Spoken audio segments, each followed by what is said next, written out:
Assalamualaikum warahmatullahi wabarakatuh. Saya memperkenalkan diri, nama saya Arif Rizal di STRIP, nomor absen 21.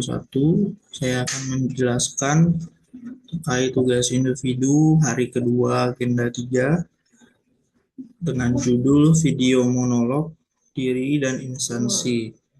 Nah, saya berinstansi di Sekretariat DPRD Provinsi Jambi, di mana kalau kita lihat Sekretariat DPRD Provinsi Jambi ini memiliki tujuan dan tugas pokoknya itu dijelaskan dalam Peraturan Gubernur Provinsi Jambi nomor 33 tahun 2016 tentang SOTK Sekretariat DPRD Provinsi Jambi. Nah, dalam kita melihat membedah bahwa Sekretariat DPRD ini tugasnya apa sih? Yaitu untuk membantu gubernur dalam menyelenggarakan administrasi kesekretariatan, keuangan, serta pelaksanaan tugas dan fungsi DPRD. Apa aja fungsi DPRD itu? Yaitu legislasi, penganggaran, dan pengawasan. Nah, di sini menjadikan tugas tupoksi saya yaitu menjalankan dari fungsi DPRD yaitu legislasi ini. Tidak hanya tugas dan fungsinya dari Sekretariat DPRD, saya ingin menjelaskan tentang struktur organisasinya. Dari Sekretariat DPRD ini dipimpin oleh yang namanya Sekwan atau Sekretaris Dewan, Sekretaris DPRD. Terus mempunyai tiga bagian, bagian umum, bagian keuangan, dan bagian persidangan dan produk hukum. Nah, saya berada di bagian persidangan dan produk hukum, di mana di bagian persidangan produk hukum itu punya kasubag, tiga kasubag, yaitu kasubag rapat risalah, kasubag akal J atau alat kelengkapan dewan, yang ketiga ada kasubag produk hukum. Dan posisi saya berada di kasubag produk hukum yang dipimpin oleh langsung mentor saya, sekaligus kasubag saya yaitu Bu Nuria Ferianti, SHMH. Yang kedua terkait tugas dan layanan yang saya berikan dalam menjalankan tupoksi saya di Sekretariat DPRD, yaitu Sumpah Produk Hukum ini mempunyai tugas membantu bagian dalam rangka melakukan penyiapan bahan pelaksanaan dan pelayanan administrasi di bidang penyusunan produk hukum seperti rancangan peraturan daerah dan peraturan DPRD ya, sebagai produk hukum daerah. Nah, tugas saya itu ada tiga, yaitu penyiapan bahan kajian penyusunan dan pembahasan peraturan daerah, terus melakukan pengkoordinasian, dan yang ketiga adalah penyimpanan, pengelolaan, dan pemeliharaan data, informasi, serta dokumentasi produk hukum.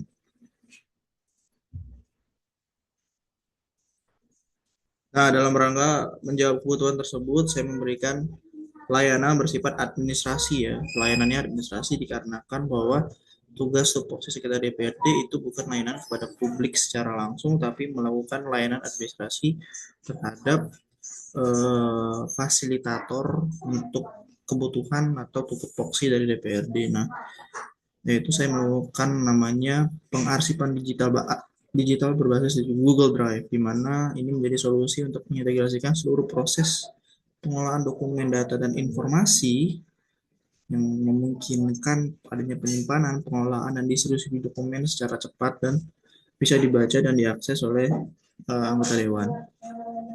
Nah, saya dalam hal ini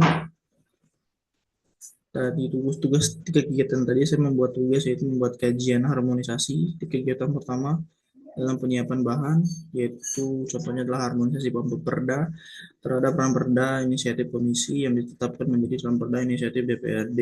Yang kedua, saya membuat surat undangan rapat untuk sarana menghubungi komunikasi formal dengan OPD atau mitra DPRD dan meminta bahan materi yang akan disampaikan dan memfasilitasikan pemaparan yang ada. Terus kegiatan yang ketiga, saya melakukan scan arsip digital ke dalam Google Drive, baik itu surat masuk, rapat penyusunan, dokumen penyiapan rapat, terus kajian-kajian produk hukum lainnya yang harus dikelola, harus disimpan, dan diarsipkan secara rapih. Kalau bisa itu per bulan. Nah, standar layanan yang harus dicapai yaitu ketepatan substansi dokumen, kecepatan ketepatan waktu, keamanan data, terciptanya koordinasi dan komunikasi, kegiatan yang dijalankan lancar tanpa ada kendala. Tugas saya di Subak Produk Hukum berkontribusi langsung terhadap pencapaian tujuan utama sekitar DPRD Provinsi Jambi dalam mendukung kelancaran pelaksanaan fungsi legislasi, anggaran, dan pengawasan DPRD melalui penyediaan layanan administrasi. Nah, terfokus ini dalam fungsi legislasi,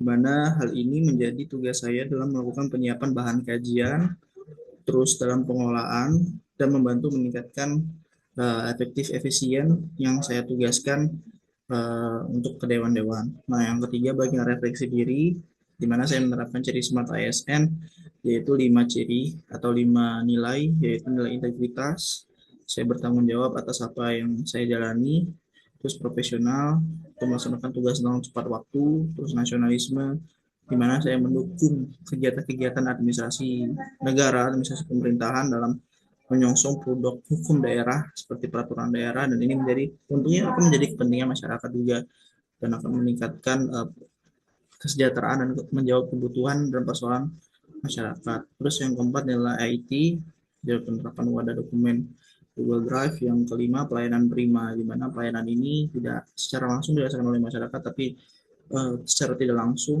memberikan layanan administrasi kepada DPRD, dan kemudian DPRD akan membuat suatu kebijakan berdasarkan data dan informasi yang sudah masuk ke dalam Google Drive tersebut. Nah, apa sih yang masih bisa ditingkatkan? Yang pertama, saya ingin mendalami bagaimana membuat suatu legal drafting ya. Saya harus meningkatkan kompetensi saya dalam legal drafting, terus pendalaman manajemen data digital, ketiga pendalaman kemampuan analisis risalah atau notulen rapat. Yang terakhir, bagian yang paling penting adalah apa sih yang harus dilakukan setiap ASN untuk berdampak secara sederhana. Ini mulai dari bagaimana kita menuntun kegiatan-kegiatan yang sudah kita jalani ini berdampak setidaknya dalam skala kecil unit kerja maupun skala besar untuk masyarakat. Di mana saya ingin sekali membangun dari apa yang sudah diwadahkan tadi dari digital Google Drive saya ingin memwadahi bahwa untuk bisa upgrade ke kanal informasi publik. Nah, jadi saya ingin data-data yang sudah disimpan ini menjadi transparansi dan diketahui oleh masyarakat. Dengan kegiatan data dan informasi tentunya harus dibagi ya, data dan informasi mana yang harus dipublikasikan dan data informasi mana yang harus menjadi rahasia dari masyarakat. Bukan berarti masyarakat tidak boleh tahu, tetapi ada substansi-substansi atau angka-angka yang memang belum pasti dan harus diperencanakan oleh kembali, sehingga angka-angka yang tersebut sudah pasti maka akan ditransparansikan. Dan pembahasan ini juga harus adanya kebutuhan urgensi, di mana ASN juga tetap membangun bahwa rahasia jabatan, rahasia negara itu harus dirahasiakan karena untuk kepentingan negara, kepentingan juga pemerintah untuk membangun kinerja yang baik. Terus dalam eh, penyederhanaan kanal publik ini bisa berbentuk website, bisa berbentuk aplikasi maupun suatu yang bisa diakses oleh masyarakat dengan mudah untuk dimasuki dan mengetahui informasi-informasi khususnya dalam produk hukum. Selain itu, yang ingin saya lakukan adalah suatu penilaian prioritas ranperda.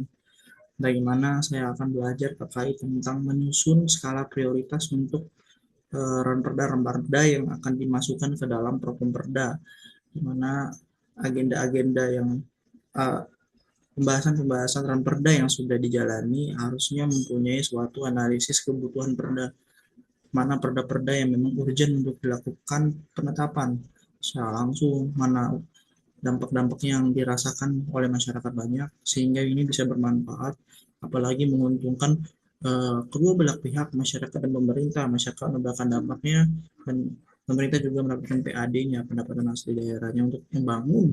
Dan ujung-ujungnya lagi membangun masyarakat itu sendiri, kembali lagi ke masyarakat, di mana fungsi pemerintahan itu ada empat, ada pengaturan, pemberdayaan, pembangunan, dan pelayanan. Dan di situ harus kita tegakkan bahwa dua inovasi saya, hal yang harus bisa, hal sederhana yang harus bisa sering dilakukan adalah itu membangun kanal publik dengan wadah database-nya adalah Google Drive yang saya punya. Yang kedua adalah menyusun klasifikasi dan penilaian prioritas terhadap peran perda yang disusun dalam program perda.